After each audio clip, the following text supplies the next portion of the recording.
सुनहरी रोटी।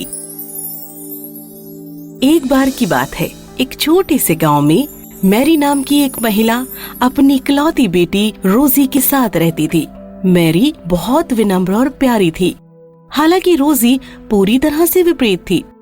वो शब्दों से परे सुंदर थी। वो खुद से बहुत प्यार करती थी।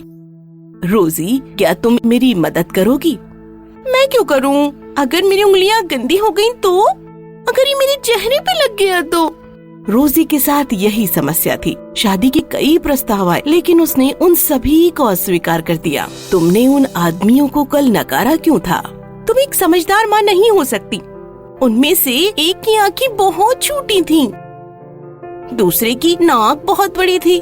जब वो छींकेगा तो मैं उसके पास से उड़ जाऊंगी। और एक आखिरी बात, ठहरो, बस मेरी प्यारी, सुंदरता ही सब कुछ नहीं है।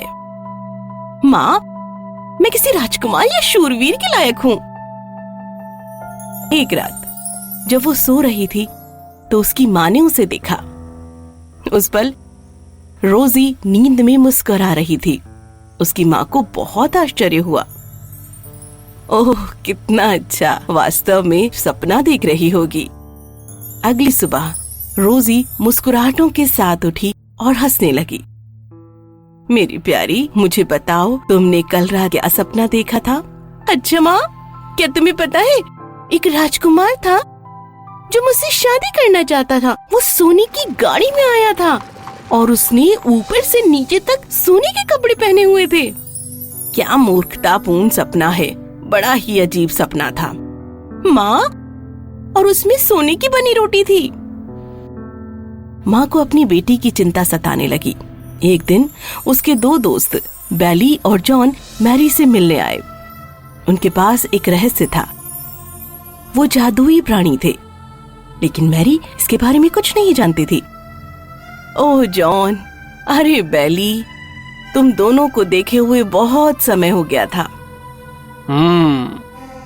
मैं अच्छी होती अगर मेरी बेटी रोजी थोड़ी और समझदार होती।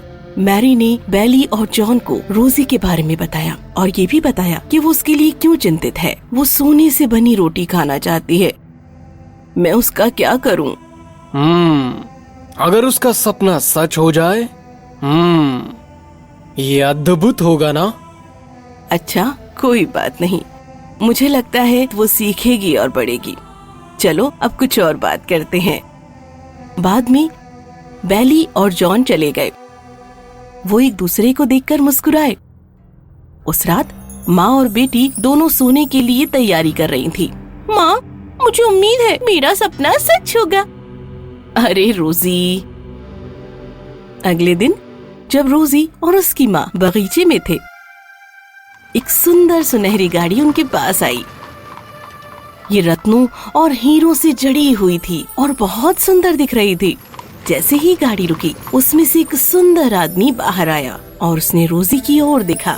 रोजी उसको देखते ही उस पर फिदा हो गई और वो प्यार करने लगी। माँ, देखो, मेरा सपना सच हो रहा है।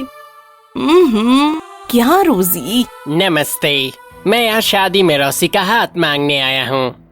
लेकिन आप उसका नाम कैसे जानते हैं और आप कौन हैं? मैं जॉनसन हूँ, सौभाग्य का दूत। आपकी बेटी का नाम और सुंदरता पूरी दुनिया में मशहूर है। हे भगवान, मुझे तुमसे शादी करके अच्छा लगेगा। क्या? लेकिन आप शायद उसे जानते नहीं हैं। ओहो, कितनी मूर्ख हो। वो अमीर है, सुंदर है, और मैं क्या चाहती हूँ?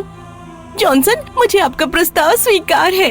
ये कहकर वो उसकी गाड़ी में बैठ गई और अपनी माँ को अलविदा कहे बिना ही उस आदमी के साथ चली गई। जब वो यात्रा कर रहे थे तो अचानक गाड़ी एक जादुई रास्ते में घुस गई। वहाँ वो एक तूफान से होकर गुजरे। गाड़ी टकराई और फिर रोजी डर गई। चिंता मत करो प्रिय, ये सब जल्द ही खत्म हो जाएगा।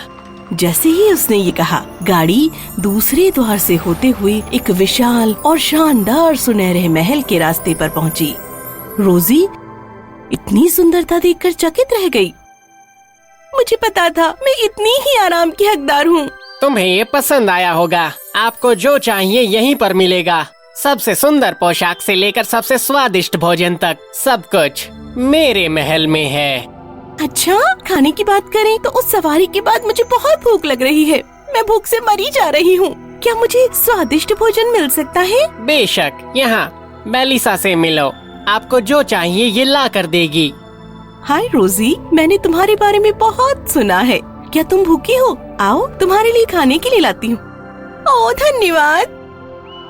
वो भोजन कक्ष में गए और वहाँ मेज पर बड़ा ही शानदार भोजन लगा हुआ था जिसे रोजी ने कभी नहीं देखा था। खाना अद्भुत लग रहा है। सुनहरी रोटी, ये रोटी जैम के साथ बहुत ही प्यारी और स्वादिष्ट लगेगी। उसने जैम के साथ सोने की रोटी का एक टुकड़ा लिया और उसका एक हिस्सा काट लिया। ये बहुत कड़क है, मैं ये नहीं खा सकती। खैर, ये सोने की बनी रोटी है, लेकिन अगर आप इसे नहीं खा सकते हैं तो क्या मैं चांदी की रोटी लाऊं? मुझे सामान्य रोटी चाहिए, वो रोटी जो मेरे घर पर पकती है। नहीं, सोना ही खाना पड़ेगा। रोजी ने भोजन की ओर देखा, लेकिन वहाँ जो कुछ भी था वो खाने के लिए नहीं था, इसीलिए उसका दिल टूट गया और जल्दी ही वो रोने लगी। ओह, मुझे जाने दो, मुझे ये नहीं चाहिए। लेकिन खाना वाकई अच्छा है।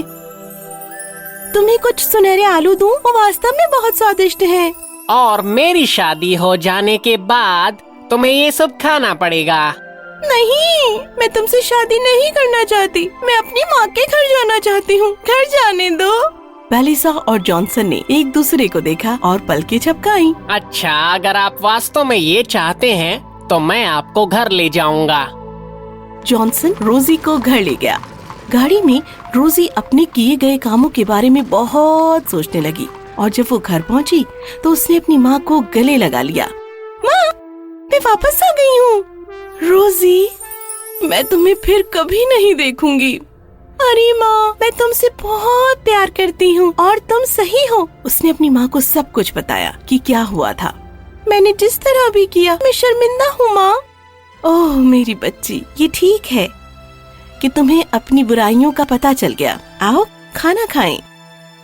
उस दिन से रोजी ने अपना रास्ता बदल लिया और धीरे धीरे वो बहुत अच्छी होने लगी। वो खुशी खुशी रहने लगे। कहानी समाप्त हुई।